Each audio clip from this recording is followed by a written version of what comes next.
Boa noite, irmãos. Irmão Luiz, a irmã Rita aqui pergunta sobre essa passagem aqui em Gálatas, capítulo 6, verso 6, que diz: Mas aquele que está sendo instruído na palavra, faça participante de todas as coisas boas aquele que o instrui. Creio que a pergunta da irmã seja o que significa esse contexto aí.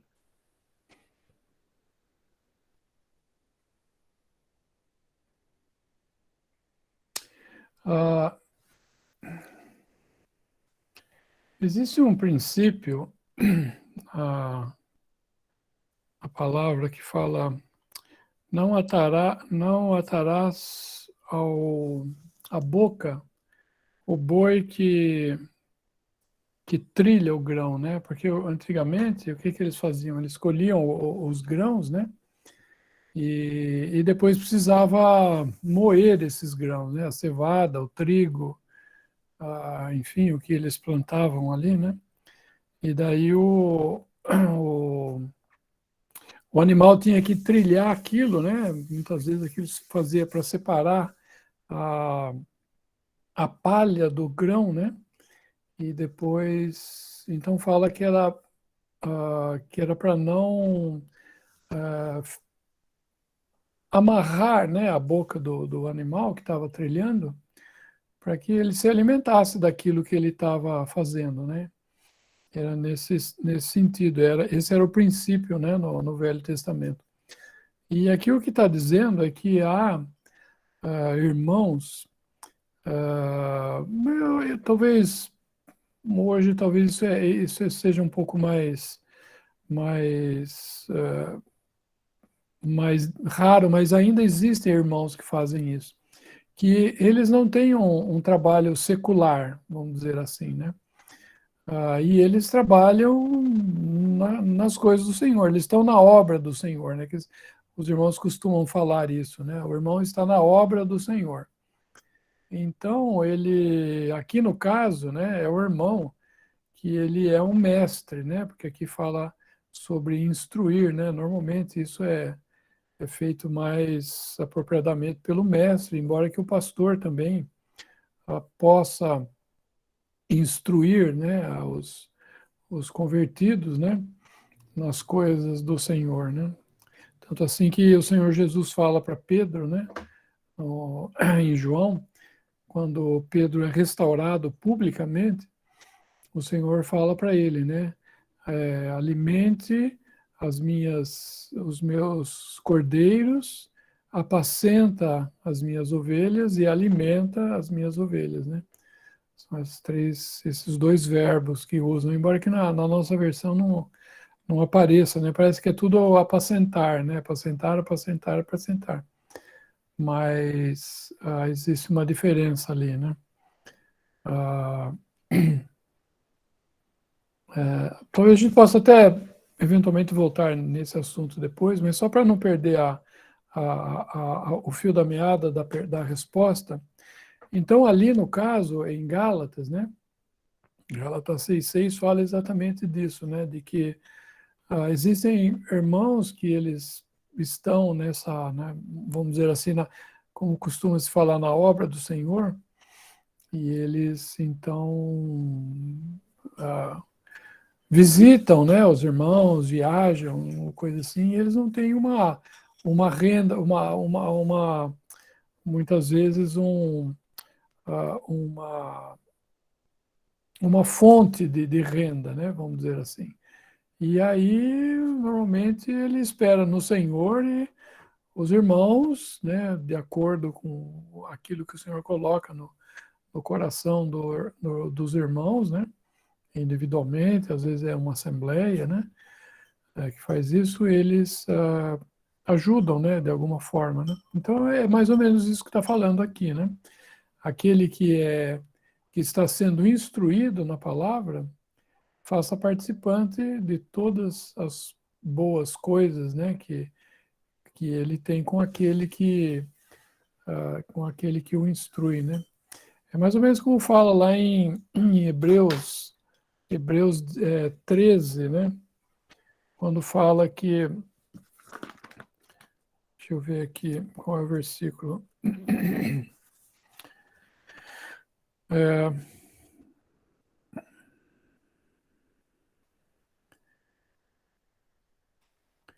versículo 15 e 16.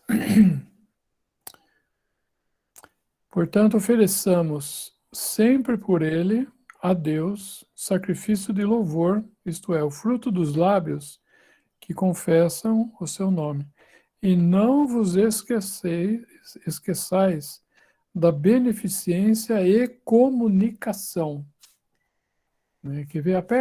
Clica no versículo para abrir, por favor. Comunicação. Desce um pouquinho, por favor, o Michel. Olha, na IBB um pouquinho. Pode ser aí, ó.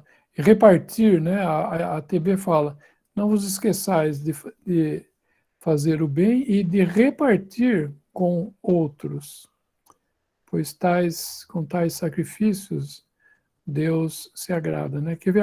Pega o Darby também. O Darby ele é bem, ele fala assim, mas não em fazer o bem e comunicar da vossa subsistência, não se esqueçais, né? Está na ordem inversa, né? Então, colocando a ordem direta, não vos esqueçais de fazer o bem e comunicar da vossa subsistência, porque com tais sacrifícios Deus se agrada, bem se agrada, né? Então é nesse sentido, né, de nós, porque na verdade, irmãos, tudo que nós temos, né, se a gente entender que tudo o que temos, na verdade, é emprestado, ou seja, é aquilo que o Senhor nos dá, né, na sua misericórdia para nós termos, né, algo aqui nessa vida enquanto estamos aqui de passagem, né? Então, isso é uma coisa muito importante, né? Sempre lembrar que nós estamos aqui como peregrinos e estrangeiros, né? Peregrino é aquele que não é aquele que está andando em direção a um outro lugar, e o estrangeiro é aquele que não sabe como é que é a língua, os costumes do lugar onde ele está, porque ele é estranho no lugar onde ele está, né? Então, se a gente tiver isso em mente, né, de que somos peregrinos e estrangeiros, e de que, na verdade, tudo aquilo que nós temos não é propriamente meu, né? Mas o Senhor colocou isso na minha mão para eu administrar essas coisas em proveito dos interesses dele. Isso é uma coisa importante, né? Então, isso não diz respeito apenas àquilo que eu tenho, né? De dinheiro, né? Normalmente a gente fala de bens, a pessoa já vai direto na questão financeira, né? Mas é a questão financeira, é a questão de tempo, não é a questão da minha saúde, a minha força, né? Eu consigo fazer algo em prol das coisas do Senhor, né? Eu devo aproveitar e devo fazer, né? São sacrifícios com os quais o Senhor se agrada.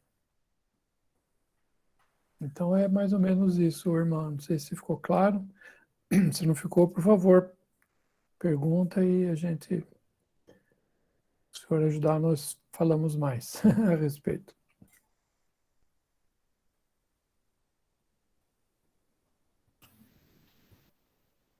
Irmã Rita agradeceu.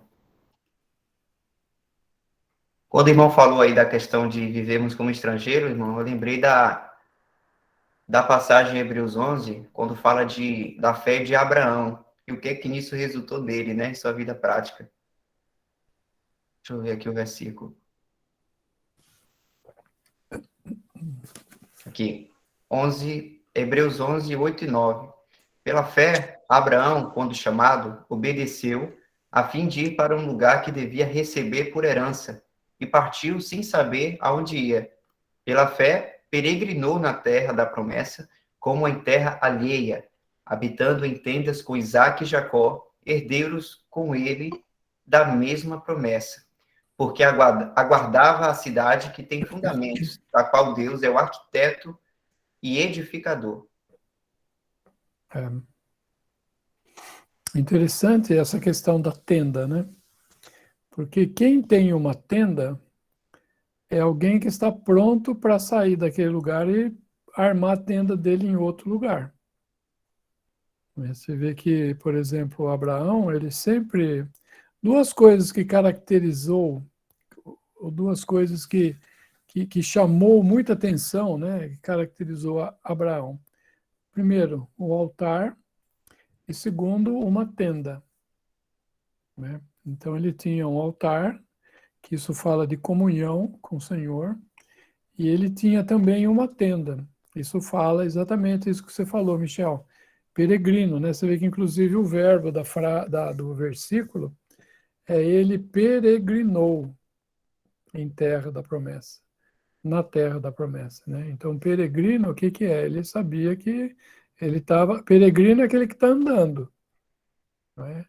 Ele estava, peregrinou aqui, depois ele foi para lá, depois ele foi... Né? Ele não tinha um lugar fixo, né? Agora, alguém que habita, por exemplo, como Ló, né? Ló, ele acabou largando a sua tenda, né? Ele foi montando a sua tenda em direção a Sodoma. E quando ele chegou em Sodoma, ele abandonou a tenda e já tinha uma casa lá, né? Foi onde os anjos entraram, né? Então ele tinha uma casa. E uma casa é algo enraizado, né? Vamos dizer assim.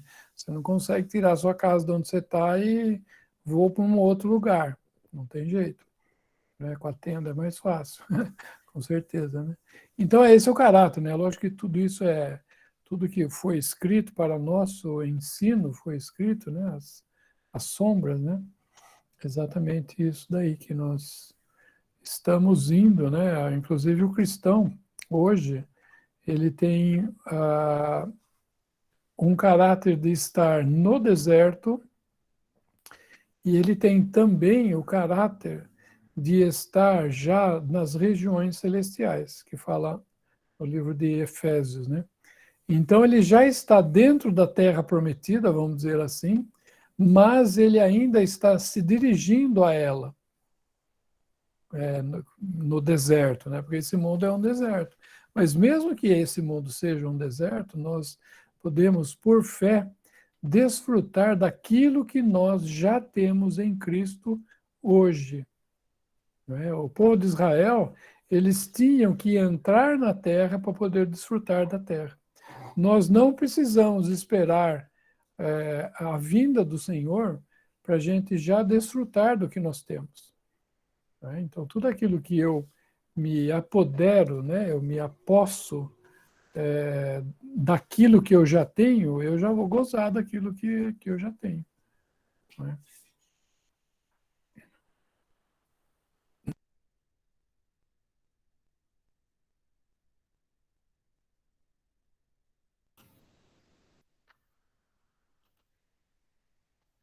Pronto, irmã Rita, respondido a pergunta e além ainda. Vamos agora, deixa eu ver quem foi que levantou a mão aqui. O irmão Eric Bastos. Pode perguntar, irmão. Ou comentar, não sei. Fique à vontade. Boa noite, irmãos. Minha dúvida é a respeito de 1 Coríntios 14, versículo 34, que fala do caráter da mulher, né? Ela ter que ficar calada durante as reuniões da igreja. Aí eu fiquei com dúvida porque, assim, no domingo passado, acho que os irmãos devem saber, eu e minha esposa, a gente se reuniu com os irmãos, a gente se conheceu, a gente conversou algumas coisas a respeito do Senhor, e aí minha esposa ficou com dúvida se poderia ter falado ou não falado. Aí eu queria entender em que ocasiões a mulher pode falar nas reuniões ou não pode. Seria essa a nossa dúvida.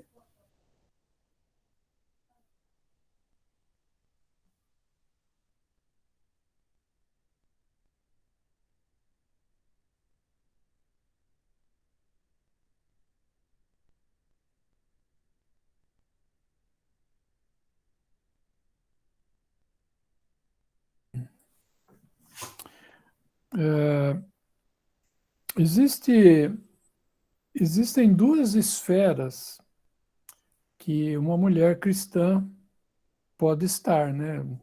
Ou ela está numa esfera que é a esfera da reunião, ela está fisicamente na reunião, ou ela está fisicamente fora da reunião, vamos dizer assim, né?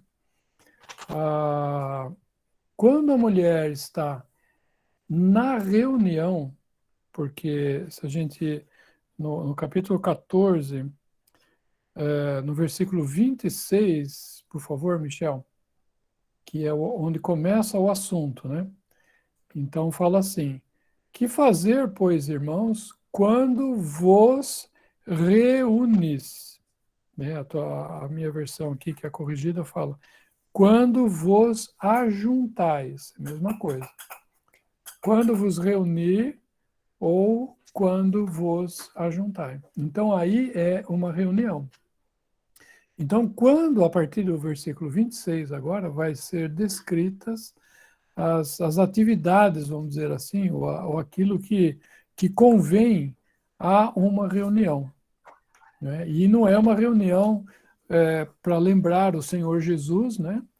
E também não é uma reunião de oração, mas é uma reunião onde vai ser trazida a palavra de Deus, né? Por dois ou três, né? Enfim, tem toda a ordem aqui. E aí, né, no versículo 34, então, né, que eu acho que é o ponto aí da pergunta, a palavra fala assim: as mulheres estejam caladas, porque lhes não é permitido falar. E quando fala caladas, significa calados. É o mesmo verbo que no versículo 30 fala assim: mas se a outro que estiver assentado for revelado alguma coisa, cale-se o primeiro. Ou seja, fala um e depois, porque no versículo 31 fala assim: porque todos podereis profetizar um após o outro. Então eu estou falando aqui, por exemplo, alguma coisa o Michel o senhor tocou ele para falar, eu me calo e eu deixo o Michel falar. Eu não vou falar junto com ele. Eu estou falando, daí o Michel vai, gente, vem cá, ó.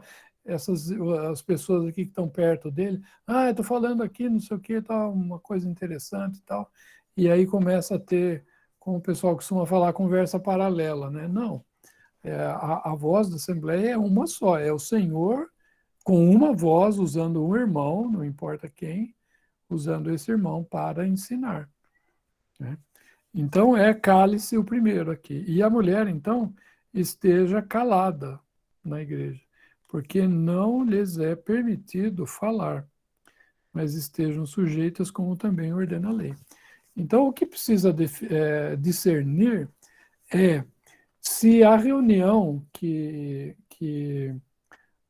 a irmã esteve presente, né, o Eric e a esposa, se era uma reunião da Assembleia. Né? Ou se era, por exemplo, podemos até estar no salão de reunião, mas não reunidos em caráter de Assembleia. Né? Então, nós estamos lá para conversar, para sentar, para comer juntos, né? Pode ser uma série de atividades, mesmo que seja feita no local onde é feita a reunião, não necessariamente a mulher esteja calada. Né? Ela esteja calada quando a palavra está sendo ministrada. Né? Ou então, na reunião do partimento do pão, né? A gente lembra o Senhor, ou na reunião de oração também. Né? Então, a mulher, embora ela fale o amém, embora ela cante também, né? Ela está cantar é falar, vamos dizer assim, falar em vários tons, né? Mas ela pode cantar, ela pode dizer o amém, ela não deve falar.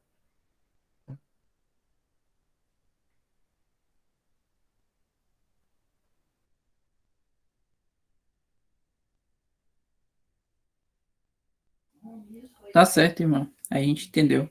Obrigado.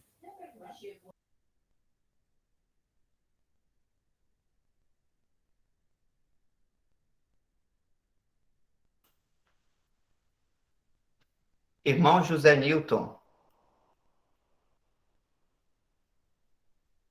vou ler aqui a pergunta do irmão. Irmãos, não obstante o livro de Romanos esteja após o de Atos, em Romanos 2:1, perdão, não obstante o livro de Romanos esteja após o de Atos, em Romanos 2:1, aprendi que esse julgamento seria para os judeus e não para a graça. Se for para judeus, em relação aos gentios, quanto ao julgar, está claro. Mas indago, recai aos da graça também essa passagem? E como fica um juiz em seu ofício, que tem um dever de sentenciar? Está fora desse julgo, em razão de encontrar-se no exercício permitido por Deus? Vou abrir aqui na passagem.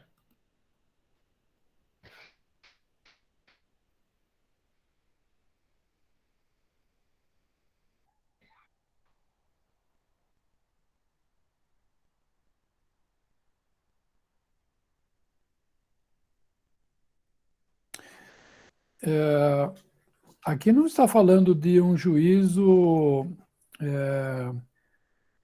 instituído por Deus, né? Um homem, um juiz, né, que fez um concurso, enfim. Não está se falando desse tipo de juízo, né? Não é um juízo, vamos dizer assim, governamental, né? Mas é um juízo próprio, né? É a pessoa que está falando aqui, né? Aqui está falando do gentil, porque no versículo 17 vai começar a falar do judeu, né? Então, no começo ele fala, né, em Romanos 1, versículo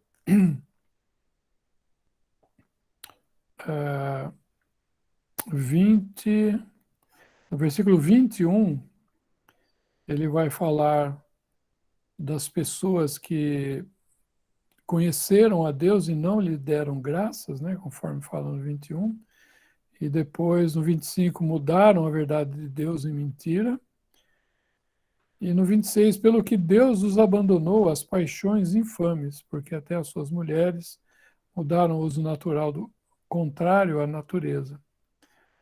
Então, toda a ordem de confusão aqui, né? Então, isso daqui é o chamado gentil inculto, né? Inculto no sentido de ele não incivilizado no sentido moral das coisas, né? Então seria esse daqui, esse primeiro tratamento aqui. O segundo tratamento, que começa no capítulo 2, está falando do gentil culto. O gentil culto é aquele que tem discernimento das coisas, né? Enfim, a maioria, na verdade, a maioria dos gentios, e nós, com certeza, nos encaixamos nisso daqui. E depois vai falar do judeu, né, no versículo 17. Né? Cada um tem responsabilidade, né, e o Senhor vai tomar, né, pedir conta, né, por assim dizer, de cada um. Mas não tem nada a ver com o juízo, o juízo instituído por Deus, né, que está em Romanos 13. Romanos 13 vai falar do juiz instituído por Deus, né? Toda alma esteja sujeita às potestades superiores, aos poderes superiores, porque não há potestade ou poder que não venha de Deus, e as potestades que há foram ordenadas por Deus. Tá? Ou na outra versão, né, as autoridades que existem foram por ele instituídas, né? Então, o governo humano, ele foi instituído desde Noé, né? Quando Noé ele saiu da arca e Deus deu para ele o governo nas suas mãos, para que ele executasse. Então, por isso que fala ali olho por olho, dente por dente, o homem que derramar o sangue de outrem, né? O seu sangue deve ser derramado, né? Então isso é uma ordem divina, né? E que está, então essa autoridade aqui, nós devemos sujeição à autoridade, seja ele o governador, né? Ou o juiz também. O juiz ele faz parte do governo, né? Ele é um representante do governo para a manutenção da ordem, né? Existem os três poderes, né? O executivo, o legislativo e o judiciário, né? E todo esse governo mantém a ordem no país, né?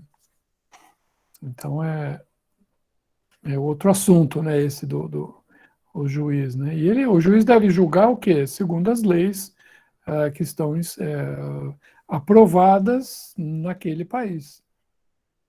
Então, o que o juiz faz? Ele não, por assim dizer, né? Logicamente que ele tem muito conhecimento das leis e, logicamente, tem que ter para exercer o cargo dele, né? E ele vai fazer o quê? Ele vai pegar, no caso concreto que acontece ali no fato, ele vai aplicar o direito que é necessário nesse caso. Então, o direito aprovado no país, né? Ele vai aplicar o direito.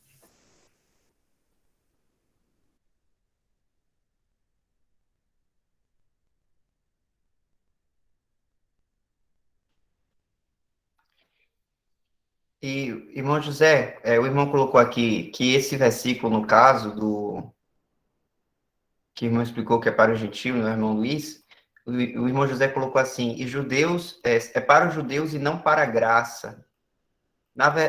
Se eu tiver errado, irmão Luiz, peço que me corrija, por favor, mas independente de hoje ser o tempo da graça, talvez uma pessoa que não nasceu de novo, né, através da palavra de Deus, ou pelo testemunho da criação, da consciência, que é o que explica o apóstolo Paulo do capítulo 1 ao 3, essa pessoa, se ela não nasceu de novo e ela julga as outras pessoas com base na lei, o Senhor está condenando ela porque é como se a pessoa se tornasse hipócrita.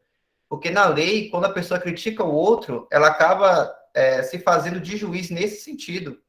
E aí o apóstolo Paulo, inclusive, explica a hipocrisia que isso é.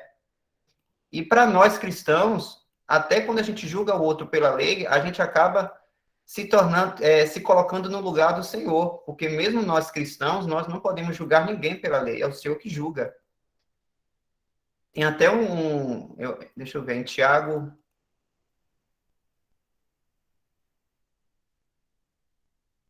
4, aqui.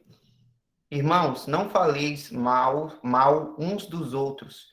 Aquele que fala mal do irmão ou julga a seu irmão, fala mal da lei e julga a lei. Ora, se julgas a lei, não és observador da lei, mas juiz.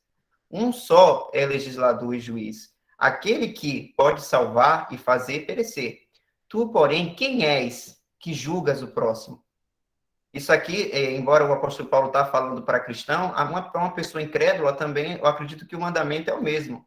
Só que no caso do incrédulo é pior, porque enquanto ele não crer no Senhor Jesus, no Evangelho, né, ou se de alguma forma não nascer de novo, ele vai ser condenado pelos seus pecados. Pecados esse que condenava no outro com base na lei.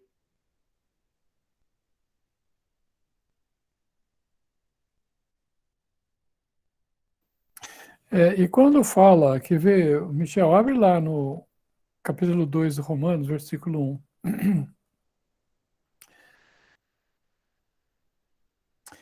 Porque fala assim, né? Porquanto és indesculpável, ó homem, quando julgas, quem quer que seja, porque o que julgas a outro, a ti mesmo te condenas, pois pratica as próprias coisas que condenas.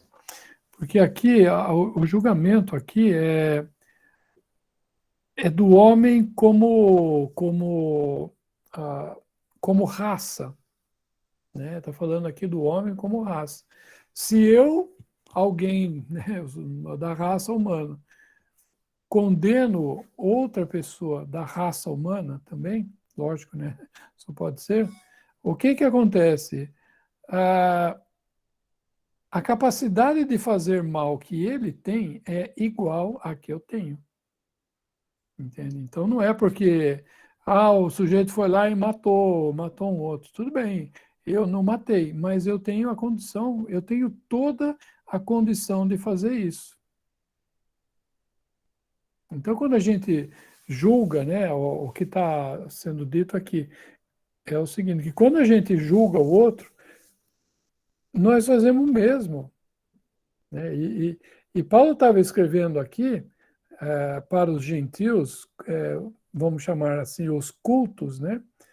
Os gentios cultos, por quê? Porque os gentios cultos, eles olhavam para os gentios depravados, os gentios, enfim, que se davam toda aquela lista de coisas que nós vemos até o final do versículo, 32 do capítulo 1, e esses gentios mais cultos olhavam aquelas coisas, olha só, quantas coisas eles fazem, esses gentios depravados, esses gentios, enfim, né, e classificavam eles lá da forma com que eles queriam. Eles faziam a mesma coisa, né? Só que eles faziam de uma forma escondida, de uma forma social, de uma forma que era aceita, né, na sociedade deles, e muitas vezes aceita na nossa sociedade, né? Nós temos muitas coisas, né, que são aceitas na sociedade hoje e que são pecados, que são coisas contra a palavra de Deus. Né? Então, o que está falando aqui é que esses gentios olhavam para os outros e se justificavam condenando a eles também. Só que eles faziam a mesma coisa de forma escondida, de forma velada, e que as pessoas não descobriam, né? Ou seja, é tudo, como dizem, né? Farinha do mesmo saco, né? Todo mundo é a mesma coisa, irmãos, não adianta, né? Talvez a gente não seja, logicamente, como os irmãos têm ensinado, né, que o novo homem, ele é toda a capacidade que a raça tem de fazer o mal. Só que eu não tenho em mim todas as más qualidades da raça toda. Eu tenho várias. Eu tenho várias más qualidades da raça caída de Adão.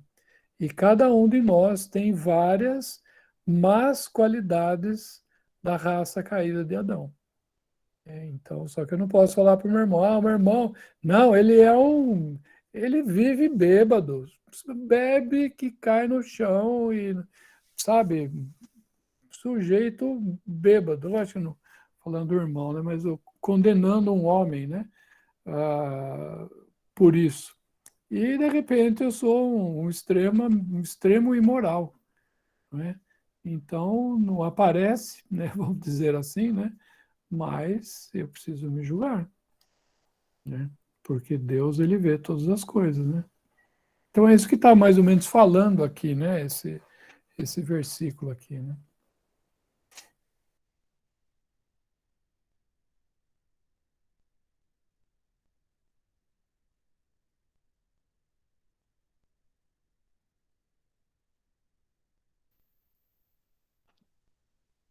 Certo. Irmão Claudio Mar, pode perguntar, irmão. Depois, não sei se o José Newton levantou se queria a mão, mas se for outra pergunta, irmão José, após o irmão Claudio Mar, o irmão pergunta, certo?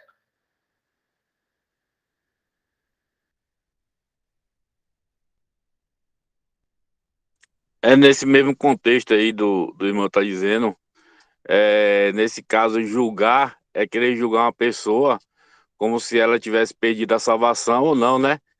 Porque fulano anda bêbado, porque fulano veste desse jeito, fulano não parece crente, aí vai querer julgar a pessoa como se excomungar, como no caso assim, você não é salvo, a pessoa não é cristão, não é crente, porque não anda desse jeito, anda daquele jeito. Esse é o significado, né, desse julgamento, né? Entendeu, irmão? Boa noite.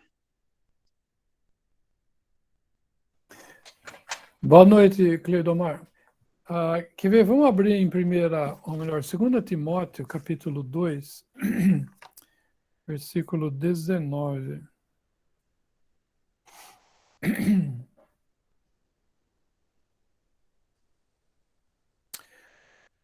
Esse versículo, ele tem duas partes. Ele tem uma parte que diz respeito única e exclusivamente a Deus. E ele tem uma outra parte que diz única e exclusivamente ao homem, tá? E é o homem que professa o nome do Senhor. Então vamos lá. Entretanto, o firme fundamento de Deus permanece. Ele permanece. Ele não se move, tendo este selo, né, essa garantia, né? Selo é algo que dá validade para a coisa, né? Você vai num cartório, vai precisar de um documento, existe aquele selo, né, que a gente paga ali, né? A pessoa gruda ali, carimba, assina, então aquilo é o selo de que aquilo é válido. Então, o firme fundamento de Deus permanece tendo este selo. Que selo que é? O Senhor conhece os que lhe pertencem, ou os que são seus, na outra versão. O Senhor conhece. Claudiomar, só o Senhor conhece. Então isso me dá uma tranquilidade. Por quê? Porque não é problema meu sair por aí dizendo quem é e quem não é. Porque se eu fizer isso, com certeza eu vou errar. Com certeza eu vou errar, porque só o Senhor conhece os que são seus. Então, essa parte não é a minha parte, não é a nossa parte. Então, nós não entramos nessa esfera. Essa esfera é do Senhor apenas. A nossa esfera é a próxima. E mais, aparte-se da injustiça todo aquele que profere o nome do Senhor. Tá? O versículo aqui na minha versão fala: aparte-se da iniquidade. Né? Aparte-se da iniquidade todo aquele que profere o nome do Senhor. Então, essa é a nossa parte. É eu me apartar da iniquidade. Então, se o Michel olhar para a minha vida e ele está vendo que eu estou fazendo a minha parte naquele versículo, que é o quê? Aparte-se da iniquidade. O Michel vai poder olhar para mim e falar assim: olha, pelo que eu estou vendo aqui na vida do Luiz, eu acho que ele é crente, eu acho que ele é irmão, né? Porque eu estou vendo ele se apartando da iniquidade. Isso é uma coisa que os irmãos vão ver, se eu me aparto da iniquidade ou não. Isso é bem claro, isso é como chama? Isso é patente, né, na nossa vida, né? Então, essa é a nossa parte. Nós não podemos dizer quem é ou quem não é, né? Então, logicamente que como que eu vou conhecer, aliás, como que o Michel vai conhecer se eu falar, eu sou crente, sim, creio no Senhor Jesus, que bom, irmão, e tal, né? Mas o Michel olha para mim e vê que eu estou, por assim dizer, imerso em iniquidade. O Michel vai falar assim: olha, não sei, esse Luiz aí falou que ele crê no Senhor, mas pelo que eu estou vendo, eu acho que ele não crê. Ele não está dizendo se eu sou ou eu não sou. Ele está dizendo assim: olha, pelo que eu estou vendo, eu acho que ele não é. Porque normalmente um cristão não faz isso que o Luiz está fazendo. Por quê? Porque o Luiz não está se apartando da iniquidade. Se a gente olhasse para aquele filho pródigo lá junto com os porcos, e a gente desse uma passada ali, olhasse ele lá, e ele está lá com os porcos tal, a gente diria que aquele era um israelita, né? Não diria, com certeza não. Né? A gente diria que ele era um filho daquele pai que estava lá naquela cidade distante, né? Porque na verdade o filho que saiu, né? O filho que saiu deixou o pai. A gente olhava, não, acho que não é. Pelo jeito não é. Mas quando houve o abraço, com certeza a gente ia falar, não, com certeza ele é filho. Não é? Então, eu não posso dizer quem é ou quem não é, mas por aquilo que eu vejo, eu posso concluir, né? Que uma pessoa. Isso é muito importante, irmãos. Por quê? Porque na sequência desse versículo, que veio, Michel, um pouquinho mais para baixo. Versículo 20 fala assim: uma grande casa não somente há. Põe na corrigida para mim, o Michel, por favor.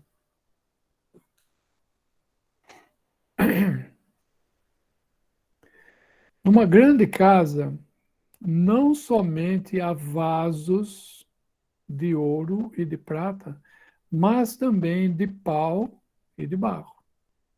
Né? Vasos de ouro e de prata e vasos de pau e de barro. Uns para a honra e outros para desonra. De sorte que, se alguém se purificar, aqui fala dessas coisas, a melhor tradução seria: de sorte que, se alguém se purificar desses vasos, será vaso para honra. Então, como que eu me purifico para uso do Senhor? Me apartando daqueles que estão claramente andando, não se apartando da iniquidade. Entende? Por quê? Porque existe uma coisa que se chama o princípio da identificação. Né? Então, se a gente está, por exemplo, tem aqui na nossa cidade, por exemplo, né, uma hipótese, tem uma turminha aqui que sempre está com problema com a polícia. Sempre está com problema com a polícia, algum furto, alguma droga, enfim, alguma coisa errada. Né? E são 3 pessoas. Tá? Um exemplo, né? Isso é uma hipótese. E daqui a pouco eu acabo fazendo amizade com eles. E eu, cristão, acabo fazendo amizade e começo a andar com eles. Aí viram 4. Se acontecer alguma coisa com qualquer um deles, o que vai? Quantos vão para a cadeia? Estão lá 4. Quantos vão para a cadeia? Vão os 4. Não é? Por quê? Não, mas peraí, senhor, não, eu não tenho nada a ver com eles. Não, você está junto, você vai junto.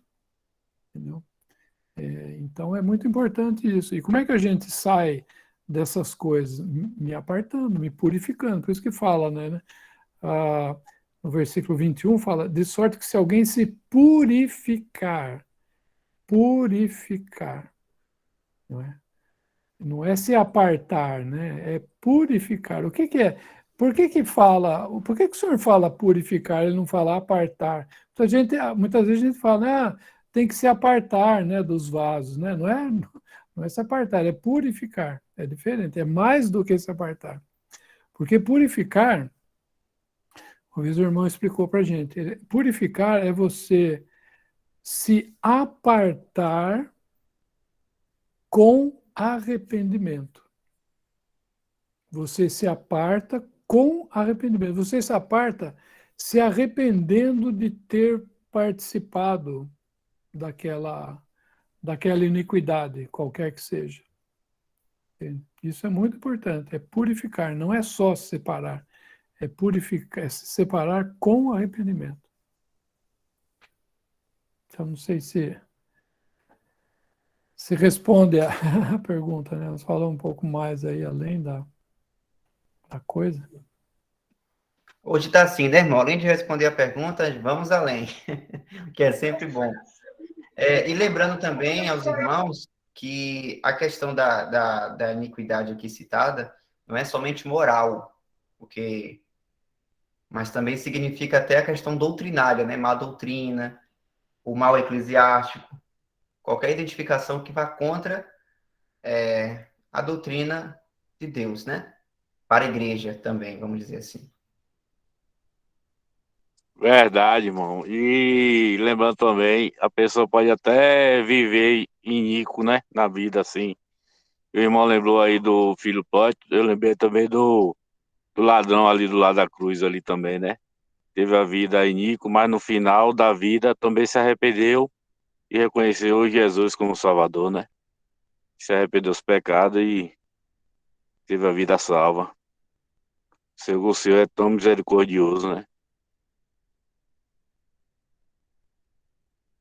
Exatamente, esse exemplo é muito bom, o Claudio Mar, porque quem olhasse os três, né, na verdade, quem olhasse os três diria assim, pecadores, não é?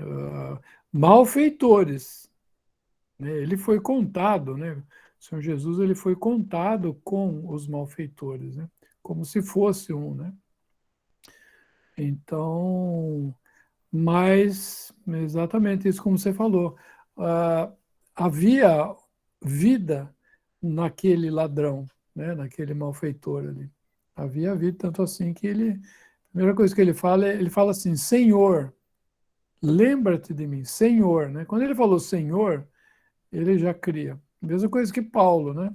Paulo, quando ele aparece aquela luz, né? Aquele resplandor de luz, ele fala assim, Senhor, quem és tu? E depois ele fala assim, Senhor, que queres que eu faça? Então, ele já entendeu que o Senhor, ele era Senhor. Assim como o ladrão também. O ladrão chamou o Senhor de Senhor, né? O irmão poderia também explicar a respeito da individualidade, se cada um individualmente consegue saber se pertence ao Senhor?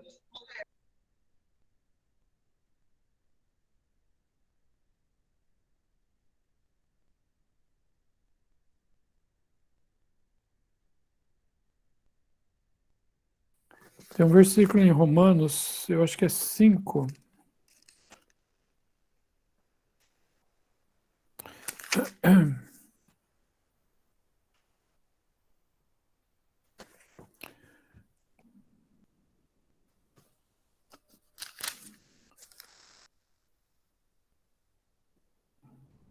Eu não entendi a pergunta do irmão. Embora o Luiz vá responder, mas eu quero entender a pergunta para também entender a resposta. Não, é que a gente está falando, comentando com respeito ao Senhor. O Senhor conhece, né, os que são seus. Aí eu queria que o irmão explicasse também a respeito da individualmente, né? Se a pessoa individual tem certeza que pertence ao Senhor, na palavra, entendeu? Eu queria só que o irmão... eu entendo isso, graças ao Senhor. Mas eu queria que o irmão também pudesse explicar um pouquinho sobre isso. Deu para entender? Agora sim, obrigado. Tem um versículo, o Portilho, que fala assim, Romanos 5, versículo 5 também. Romanos 5, 5. E a esperança não traz confusão, porquanto o amor de Deus está derramado em nossos corações, nosso, né? Seria melhor. Nosso coração, pelo Espírito Santo que nos foi dado. Então, a habitação do Espírito Santo, o Espírito Santo é o selo, né? É o penhor também, é a unção também, mas ele é o selo de que nós pertencemos a Deus. Lembra a gente estava falando de selo, né? Você vai no cartório ali, pede uma procuração, alguma coisa, documento, tem um selo. Então você paga o selo, depois ele carimba o selo, assina. Então aquilo ali é como chama? É a certeza de que aquilo ali é verdade. Então, e nós recebemos o Espírito Santo como a certeza de que nós somos do Senhor. E nós somos dele porque a palavra de Deus diz que somos. Né? Vou fazer uma pergunta para você, Portilho. Uma pergunta que é óbvia, né? Poderia fazer para qualquer um. Você é filho do seu pai? Sim, Eu também sou filho do meu pai. Todo mundo é filho do seu pai. Agora eu vou perguntar para você assim, Portilho. Você se sente filho do seu pai? Do seu pai na carne, né? sim, positivo. Você se sente filho dele? Ser filho dele? Eu não, perdão. Sim, Por que eu estou perguntando isso, irmão? Porque eu vou falar para você assim, né? O meu pai, hoje ele não é vivo, graças ao Senhor, ele se converteu, ele está com o Senhor, né? Mas eu vou dizer para você que eu não sentia ser o filho dele. O que me dizia que eu era filho dele era a certidão de casamento. Na certidão de nascimento, não de casamento. Então, na certidão de nascimento, estava escrito lá que eu era filho do meu pai. Entende? Lógico que eu amava o meu pai, e lógico, meu pai me amava também. Mas eu não sentia que eu era filho dele nesse sentido, entende? Eu sinto que eu sou filho dele. Não. Existia um documento que dizia que eu era filho dele. O que eu sentia dele era o amor dele, eu sentia o cuidado dele, eu sentia a aproximação dele, a amizade, percebe? Todas as coisas que ele tinha para comigo, eu sentia. Entende? Mas dizer que eu sinto ser filho, não existe, eu creio, esse sentimento. Né? Nós sabemos que nós somos filhos de Deus. Mas, por que eu estou querendo dizer isso? Porque isso é algo que a gente não sente. Nós sabemos pela fé. A fé é algo que não é sentimento. A fé é algo que ela é mais do que sentimento, né? Não é.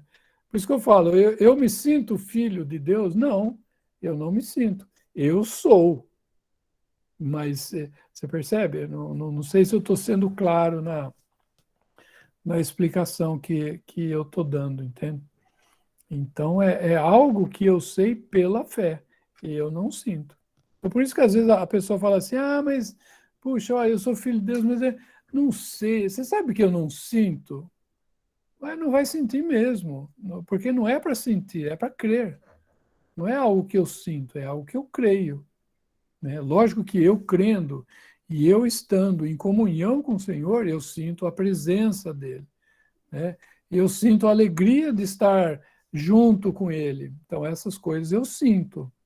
Né? Mas a filiação em si, eu creio que a gente não sente. entendi. Entendi, irmão. O irmão poderia também comentar um pouco sobre Romanos 8, 16 a 18, só olha aqui. Isso, Romanos 8 e 16, que fala referente a isso também.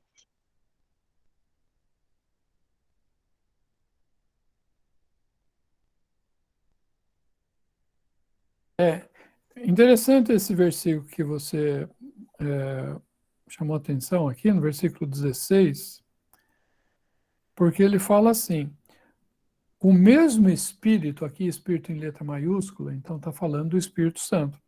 O mesmo Espírito testifica com o nosso Espírito, letra minúscula, que somos filhos de Deus.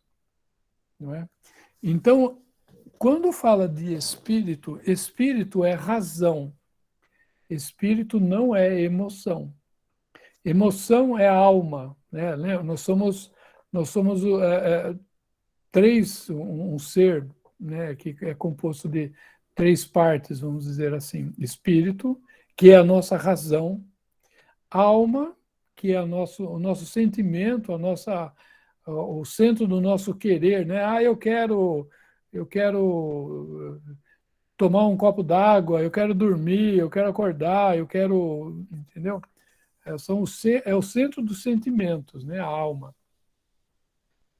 E o corpo, que é vários elementos químicos aqui que me mantém eu ser do jeito que eu sou e cada um fisicamente do jeito que é, né? Então, essa é a parte física. Então, aqui fala de que o Espírito Santo testifica com o nosso espírito, com a nossa razão, né? Com a nossa razão, com a nossa inteligência de que nós somos filhos de Deus. Não é com o nosso sentimento. Por isso que eu falei, né, no começo, você se sente filho do seu pai? Não é? É nesse sentido que eu quis dizer aqui. Obrigado, Michel, muito bom. Aliás, o Portilho, muito bom esse versículo que você trouxe, porque exatamente esclarece isso, que é uma coisa espiritual, né? Por exemplo, abre lá em Romanos 12. Romanos 12, dá para ver bem essa questão do que é o Espírito, né? Versículo 1. Rogo-vos, pois, irmãos, pela compaixão de Deus, que apresenteis os vossos corpos em sacrifício vivo, santo e agradável a Deus, que é o vosso culto racional. Não é emocional.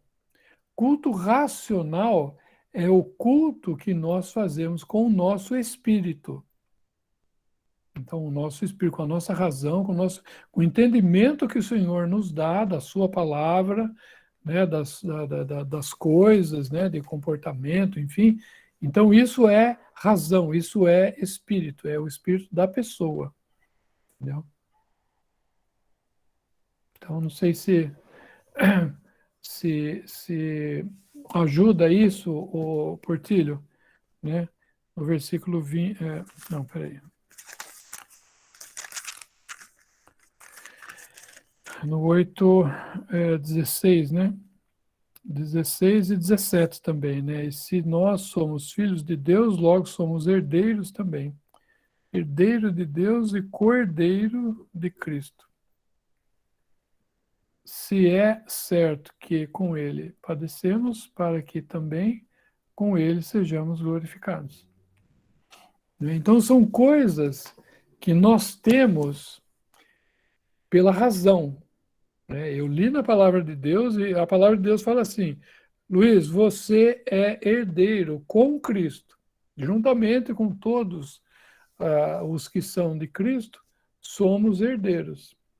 Entende? Eu me sinto herdeiro? Não, eu não me sinto. Eu sou herdeiro.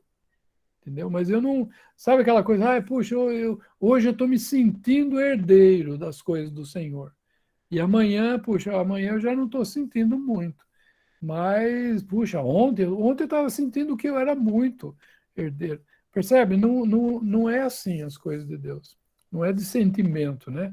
Nós podemos sentir gozo, né? Como eu falei, gozo da presença do Senhor. Puxa, hoje eu estou numa comunhão gostosa com o Senhor. Puxa, ontem eu não estava tão, né? Estava com um monte de coisa na cabeça, preocupação, e eu não estava, mas hoje eu estou melhor, né? E amanhã, eventualmente, não esteja tão bem. Então, os sentimentos, né? Eles podem variar, mas aquilo que nós somos não varia. Entendi, irmão. Perfeito. Perfeitamente. os assuntos que são concernentes a Deus, né, o Senhor, é pela fé, não pelo sentimento. E perfeitamente.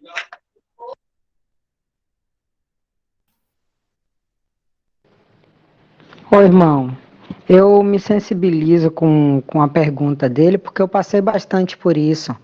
É, a questão de, tipo, a gente ficar imaginando, será que eu não estou pondo minha fé na situação errada? Porque imagina, por exemplo, uma pessoa que ela não se sente pecadora, mas ela crê que Jesus morreu pelo pecado do pecador. Então, logicamente, pela lógica, essa pessoa não está salva, porque ela não se sente pecadora. Então, e tem várias outras situações, entendeu? Para eu me livrar dessas questões todas aí, eu só consegui me livrar orando, para eu ter certeza de que eu era filho de Deus. O Espírito testifica ao seu espírito como ele vai fazer, como você vai ter certeza da sua salvação. Esse é o conselho que eu dou para ele, que funcionou comigo. Ore. Ore que no final o Espírito Santo vai te dar certeza de que você é filho de Deus. Eu acho que de outra maneira, irmão, não tem como ter certeza a não ser pelo próprio Espírito Santo.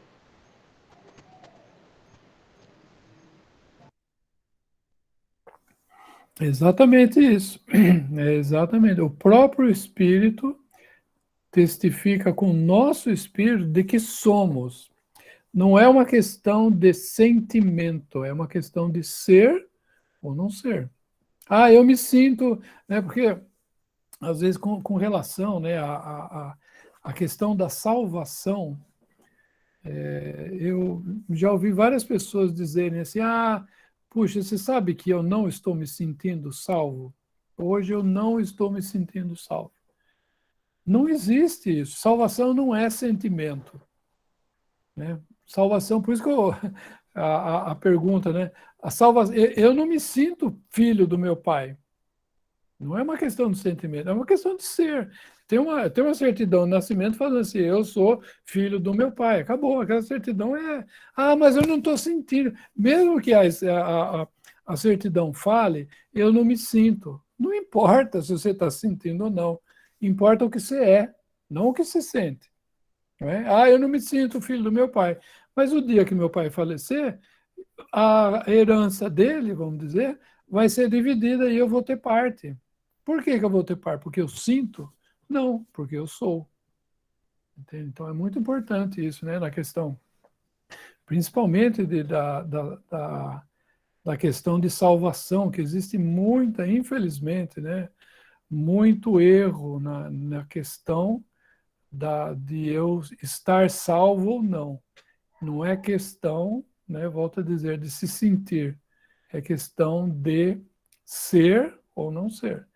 Se eu não estou me sentindo salvo, é porque eu estou com um problema de comunhão com o Senhor. O problema é da minha parte, não é da parte dele. Né? Porque a questão da salvação ela foi resolvida entre o Filho, entre o Senhor Jesus, o Cordeiro.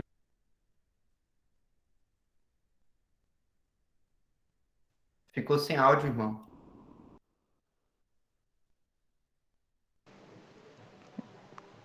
Gente, eu não estou conseguindo ouvir nada aqui.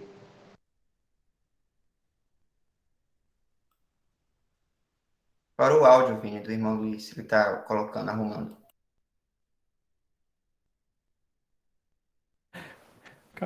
Bateria que acabou aqui do microfone. Tá ouvindo agora? Tá sim, irmão. Então, como eu estava falando, não é uma questão de sentir. Eu estou me sentindo salvo hoje. Ontem eu não me senti muito salvo. Né? Se eu estou com esse tipo de sentimento, o problema não é a minha salvação. O problema é a minha comunhão com o Senhor. Né? Ou então eu fiz algo de errado, né? Pequei algo, não confessei para o Senhor, então eu estou com minha consciência está pesada, né? Então eu estou por causa disso não me sentindo filho, mas não existe isso, né? De não se sentir. Né? Ou a pessoa é ou ela não é. Ou nós estamos, existem duas posições possíveis de todo ser humano vivo nesta terra, neste momento. Ou ele está em Adão, ou ele está em Cristo.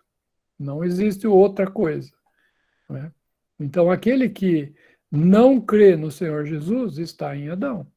Aquele que crê está em Cristo. Irmão, graças ao Senhor, eu tenho certeza, tenho convicção, tenho certeza da minha salvação, né, que sou filho, sim, de Deus Pai.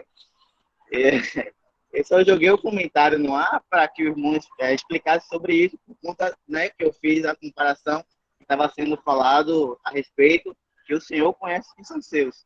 E aí, quando o irmão fez a pergunta para mim com respeito ao meu pai carnal, né, eu respondi que sim, que sentia ser filho de meu pai carnal, mas depois eu entendi, o irmão explicou e deu para entender completamente, perfeitamente, porque eu sou o pai, eu sou filho do meu pai carnal, porque está lá na certidão, tem lá, assim como eu sou filho de Deus Pai, e a palavra diz que somos filhos, então, por fé, né? Por fé, eu creio, eu sou filho, mas só para os irmãos explicar mesmo, com respeito a que, como estava falando, com respeito a que o Senhor conhece que são seus, aí veio em minha mente, né? Só que o irmão explicasse isso, mas muito bom. Valeu.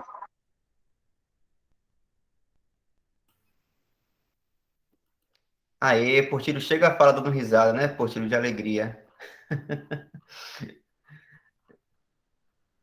Então, citando essa pergunta aí, foi muito bem respondida, graças a Deus. Irmão, já são 9h30. Vamos fazer assim, aos irmãos que levantaram as mãos aí, se for, tiver relação com esse último assunto que estamos falando, aí façam uma pergunta para a gente poder explorar mais, mas se por acaso for entrar em outro tema, aí deixemos então para uma próxima reunião. Tudo bem? Então, o irmão José aqui já falou para deixar para a próxima. Irmã Cleonice, ainda é sobre o assunto, irmã?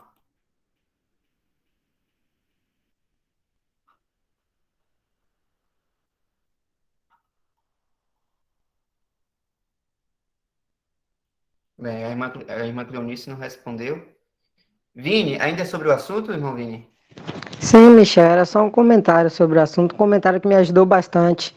O irmão Mário Persona, ele tem uma frase que ele diz que é inadmissível um irmão julgar o outro, porque o firme fundamento da promessa é esse, que o Senhor conhece os que são seus. Então, se você vê um irmão que diz para você, que professa o nome de Cristo, diz para você que Cristo morreu pelos seus pecados, você deve considerá-lo como irmão. Porém, se esse irmão anda fazendo algo que é inerente ao que ele professa, então a única coisa que você tem a concluir é que ele é um irmão que está em um lugar errado, mas ele não deixa de ser um irmão. Nesse caso aí, você não pode ter comunhão com ele. Porém, você não julga ele como um perdido. Ele é seu irmão em um lugar errado, porém, por ele estar em um lugar errado, você não tem comunhão com esse irmão. Justamente, Vini. Inclusive, foi a fala do irmão Luiz aí que usou aquele versículo muito bem, aquele que mostra a soberania de Deus, né? Que é, o Senhor conhece os que são seus. Estou só falando novamente, irmão Luiz, para a gente, né, se exercitar. A soberania de Deus o Senhor conhece os que são seus, e a nossa responsabilidade é a parte da iniquidade de todos que professam o nome de Cristo. Mas não é se apartar dizendo que o outro não é salvo, deixe isso com Deus. Então é isso, irmãos, foram vários assuntos interessantes que possamos guardar tudo isso, nos exercitar com essas verdades.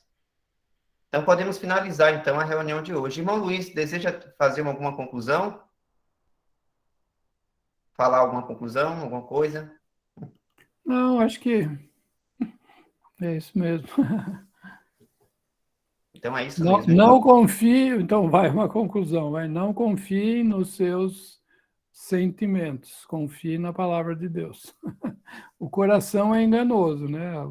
O centro do nosso sentimento é enganoso. Não confie no seu coração, confie na palavra de Deus. Isso mesmo, irmão. Peço desculpa aos irmãos que eu furei fila. É que eu estou trabalhando aqui, eu acabei abrindo o microfone e comentando e furei fila. Desculpa. O irmão Vini falou aí da oração, que é muito importante para termos o exercício dessa certeza, mas outra coisa também é a palavra, que o irmão Luiz falou. Então, é a oração e a palavra de Deus. Então é isso, eu vou finalizar aqui a gravação.